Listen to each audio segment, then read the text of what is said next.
ಒಬ್ಬ ವ್ಯಕ್ತಿ 12 ವರ್ಷಗಳ ಕಾಲ, ಇದೀಗ 14 ವರ್ಷಗಳಿಗೆ ಪದಾರ್ಪಣೆಯಾಗ್ತಾ ಇದೆ ಈ ಒಂದು ಹೋರಾಟ. ಸೌಜನ್ಯಳ ನ್ಯಾಯಪರ ಹೋರಾಟವನ್ನು ನಿರಂತರವಾಗಿ 14 ವರ್ಷಗಳ ಕಾಲ ಒಂದೇ ಧ್ವನಿಯಿಂದ ಸತ್ಯ, ಧರ್ಮ, ನ್ಯಾಯದ ನಿಷ್ಠೆಯೊಂದಿಗೆ ಮಾಡುತ್ತಿರುವಂತಹ ಮಹೇಶ್ ಶೆಟ್ಟಿ ತಿಮರೋಡಿ ಎನ್ನುವಂತಹ ಒಬ್ಬ ವ್ಯಕ್ತಿಯನ್ನು ಜನಸಾಮಾನ್ಯರ ಹೋರಾಟವನ್ನು ಇಷ್ಟೊಂದು ದೇಶ ಮಟ್ಟಕ್ಕೆ ಕೊಂಡು ಹೋಗುವಲ್ಲಿ ತನ್ನೆಲ್ಲ ಜೀವನವನ್ನು ಮುಡಿಪಾಗಿಟ್ಟಿರುವಂಥ ಒಬ್ಬ ಸತ್ಯದ ಸಂತನಿಗೆ ಇವತ್ತು ಇಡೀ ಸಮಾಜ ಕೊಟ್ಟಿರುವಂತಹ ಒಂದು ಪಟ್ಟ ಎಂದರೆ ಅವರನ್ನು ನಿರಂತರವಾಗಿ ತೇಜೋವಧೆಗೊಳಿಸುವುದು, ಷಡ್ಯಂತರಗಳನ್ನು ನಡೆಸಿ ಅವರ ಒಂದು ಜೀವನದ ಮೌಲ್ಯಗಳನ್ನೇ ಕುಸಿಯುವಂತೆ ಮಾಡುವಂಥ ಕೆಲಸವನ್ನು ಈ ಸಮಾಜ ಮಾಡ್ತಾ ಇದೆ ಅಂತ ಹೇಳಿದರೆ ಇದೊಂದು ಬಹಳಷ್ಟು ದುರದೃಷ್ಟಕರವಾದಂಥ ವಿಚಾರ. ಇಂಥ ವಿಚಾರಗಳನ್ನು ಜನಸಾಮಾನ್ಯರಾಗಿ ನಾವೆಲ್ಲರೂ ಆ ಒಬ್ಬ ಮಹೇಶ್ ಶೆಟ್ಟಿ ತಿಮರೋಡಿ ಎನ್ನುವಂತಹ ವ್ಯಕ್ತಿಯ ಅಂಥ ಹೋರಾಟಗಾರರ ಜೊತೆ ನಿಲ್ಲುವಂಥದ್ದು ನಮ್ಮದೊಂದು ಮಾನವ ಧರ್ಮ. ಈ ಮಾನವ ಧರ್ಮವನ್ನು ಮರೆತರೆ ಮುಂದೊಂದು ದಿನ ಇದಕ್ಕೆ ಇಡೀ ಪ್ರಕೃತಿಯೇ ಉತ್ತರವಾಗಿ ನಮಗೆ ನಮ್ಮ ಎದುರಿಗೆ ನಿಲ್ಲಿಕ್ಕಿದೆ. ಇದೆಲ್ಲವನ್ನು ಮನಗಂಡು ನಾವು ಹೇಳುವಂಥದ್ದು ಏನು ಅಂತ ಹೇಳಿದರೆ, ಈ ತುಳುನಾಡು ಸತ್ಯ, ಧರ್ಮ, ನ್ಯಾಯ, ನಿಷ್ಠೆಗಳಿಗೆ ಹೆಸರಾಗಿರುವಂಥ ಮಣ್ಣು. ಈ ತುಳುನಾಡ ಮಣ್ಣಿನ ಶಕ್ತಿ ಅಂಥದ್ದು. ಎಂದಿಗೂ ಕೂಡ ಅನ್ಯಾಯವನ್ನು ವಿಜೃಂಭಿಸಲು ಬಿಟ್ಟಿರುವಂತಹ ಇತಿಹಾಸಗಳೇ ಇಲ್ಲ. ಒಂದೊಮ್ಮೆ ಈಗ ನಾವೆಲ್ಲರೂ ಹೇಳುವಂತೆಯೇ ತುಳುನಾಡಿನಲ್ಲಿ ಕಲ್ಲುರುಟಿ ಹಾಗೂ ಕಲ್ಕುಡ ಎನ್ನುವಂಥ ದೈವಗಳು ಕೂಡ ಒಂದು ಕಾಲದಲ್ಲಿ ಬಹಳಷ್ಟು ಹಿಂಸೆಯನ್ನು ಅನುಭವಿಸಿ ತನ್ನ ನೋವನ್ನು ಎದುರಿಸಿ ಈ ಒಂದು ಸತ್ಯವನ್ನು ಬೆಳಗಿಸುವಲ್ಲಿ ನಿಂತಹ ಶಕ್ತಿಗಳು. ಅದೇ ರೀತಿ ಕೂಡ ನಮಗೆ ಈಗ ಗೋಚರವಾಗ್ತಾ ಇದೆ ಸೌಜನ್ಯ ಎನ್ನುವಂಥ ಶಕ್ತಿ. ಇದೊಂದು ಶಕ್ತಿ ಅಂತಿಂಥ ಶಕ್ತಿ ಅಲ್ಲ.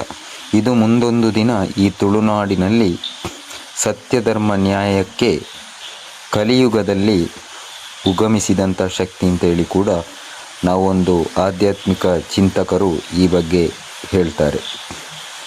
ಈ ಎಲ್ಲ ಒಂದು ವಿಚಾರಗಳನ್ನು ಗಮನಿಸಿದಾಗ ನಮಗೆ ಕಾಡುವಂತಹ ಒಂದು ಪ್ರಶ್ನೆ, ಇಲ್ಲಿ ಅನೇಕ ದೈವ ದೇವರುಗಳ ಉಗಮವಾದಂಥ ಮತ್ತು ಕ್ಷೇತ್ರದಲ್ಲಿ ಹಲವಾರು ಕುಟುಂಬಗಳಲ್ಲಿ ನೆಲೆಸಿರುವಂಥ ದೈವಗಳ ಕಾರಣಿಕ ಕ್ಷೇತ್ರಗಳಿವೆ. ಈ ಎಲ್ಲ ಕಾರಣಿಕ ಕ್ಷೇತ್ರಗಳಲ್ಲಿ ಪ್ರತಿಯೊಬ್ಬ ಜನಸಾಮಾನ್ಯನು ಮಾಡುವಂಥ ಪ್ರಾರ್ಥನೆ ಏನು ಅಂತೇಳಿದರೆ, ಸತ್ಯ ಗೆಲ್ಲಲಿ, ಅನ್ಯಾಯ, ಅನಾಚಾರ, ಅಧರ್ಮ ಮಾಡಿರುವಂಥ ಅದೆಷ್ಟೇ ದೊಡ್ಡ ದೈತ್ಯ ಶಕ್ತಿಗಳೇ ಆಗಿದ್ದರೂ ಕೂಡ ಅವನ್ನು ವಧೆಗೊಳಿಸು ಎನ್ನುವಂಥ ಪ್ರಾರ್ಥನೆ ನಿತ್ಯ ನಿರಂತರ ನೂತನವಾಗಿ ನಡೀತಾ ಇದೆ.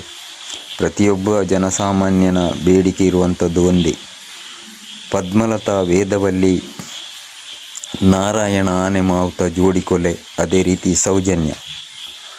ಹಾಗೆ ಬಂಗ್ಲೆಗುಡ್ಡದಲ್ಲಿ ಸಿಕ್ಕಿರುವಂತಹ ಒಂದಷ್ಟು ಅಸ್ಥಿಪಂಜರಗಳು ಅದು ಯಾರದು ಎನ್ನುವಂತಹ ಯಕ್ಷ ಪ್ರಶ್ನೆಗೆ ಉತ್ತರವನ್ನು SITಯಲ್ಲಿ ಈಗ ಒಂದು ನ್ಯಾಯಯುತವಾದಂಥ ತನಿಖೆಯನ್ನು ಮಾಡುವ ಮುಖೇನವಾಗಿ ಈ ಸತ್ಯವನ್ನು ಜಗತ್ತಿಗೆ ತೋರಿಸುವಂಥ ಕೆಲಸವನ್ನು ಮಾಡಬೇಕಾದಂಥ ಸ್ಥಿತಿ ನಿರ್ಮಾಣ ಆಗಿದೆ.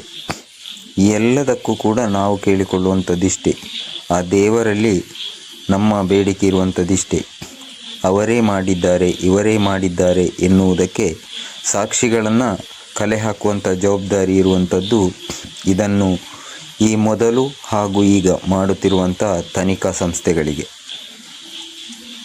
ಅಲ್ಲಿ ಏನು ಯಾರೋ ಒಬ್ಬರಿಬ್ಬರು ಓಡಾಡುವಂತಹ ಪ್ರದೇಶ ಅಲ್ಲ.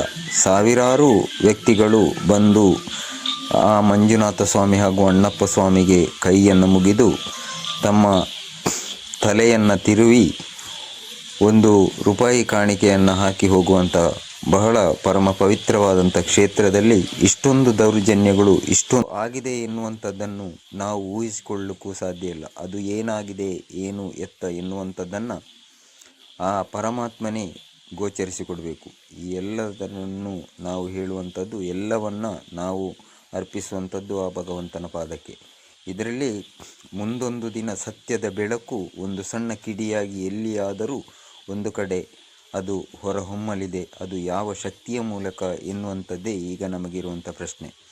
ಆದರೆ ಇನ್ನಷ್ಟು ದಿನಗಳನ್ನು ಮುಂದೆ ಕೊಂಡು ಹೋಗದೆ ಆ ದೈವದೇವರು ಇವೆಲ್ಲದಕ್ಕೂ ಕೂಡ ಒಂದು ತಾರ್ಕಿಕ ಅಂತ್ಯ, ಅದೇ ರೀತಿ ಒಂದು ಸತ್ಯದ ಬೆಳಕನ್ನು ಜಗತ್ತಿಗೆ ತೋರಿಸಿ ಈ ಒಬ್ಬ ಮಹೇಶ್ ಶೆಟ್ಟಿ ತಿಮರೋಡಿ, ಅದೇ ರೀತಿ ಅವರ ಜೊತೆಗೆ ಗಿರೀಶ್ ಮಟ್ಟಣ್ಣವರು ಅನ್ನುವಂಥ ಅವರು, ಅದೇ ರೀತಿ ಜಯಂತ್ ಟಿ ಇರ್ಬೋದು, ಇನ್ನಷ್ಟು ತಮ್ಮಣ್ಣ ಶೆಟ್ಟಿ ಇರ್ಬೋದು, ಪ್ರಸನ್ನ ರವಿ ಅಂತ ಸಾಮಾಜಿಕ ಹೋರಾಟಗಾರ್ತಿ ಇರ್ಬೋದು, ಶಶಿಕಲಾ ಶೆಟ್ಟಿ ಅಂತ ಒಂದು ಸಾಮಾಜಿಕ ಕಳಕಳಿ ಇರುವಂತಹ ಮಹಿಳೆ ಇರ್ಬೋದು, ಹಲವಾರು ಇನ್ನಷ್ಟು ಹೇಳಬೇಕಾದ್ರೆ ಒಂದು ಕಡೆ ಕುಂದಾಪುರದಲ್ಲಿ, ಮತ್ತೊಂದು ಕಡೆ ನಾವು ಕಾಸರಗೋಡಿನ ಈ ಭಾಗದಲ್ಲಿ, ಕರ್ನಾಟಕದ ಆದ್ಯಂತ ಉತ್ತರ ಕರ್ನಾಟಕದಲ್ಲಂತೂ ಬಹಳಷ್ಟು ಜನರು ದೇವರಿಗೆ ಅನುದಿನವೂ ಪ್ರಾರ್ಥಿಸ್ತಾ ಇದ್ದಾರೆ. ಅದೇ ರೀತಿ ಇಡೀ ಭಾರತ ದೇಶದಾದ್ಯಂತ ಒಂದೇ ಪ್ರಾರ್ಥನೆ ಇರುವಂಥದ್ದು ಏನು ಅಂತೇಳಿದರೆ, ಆ ಸತ್ಯದ ಮಣ್ಣಿನಲ್ಲಿ ಇಂಥ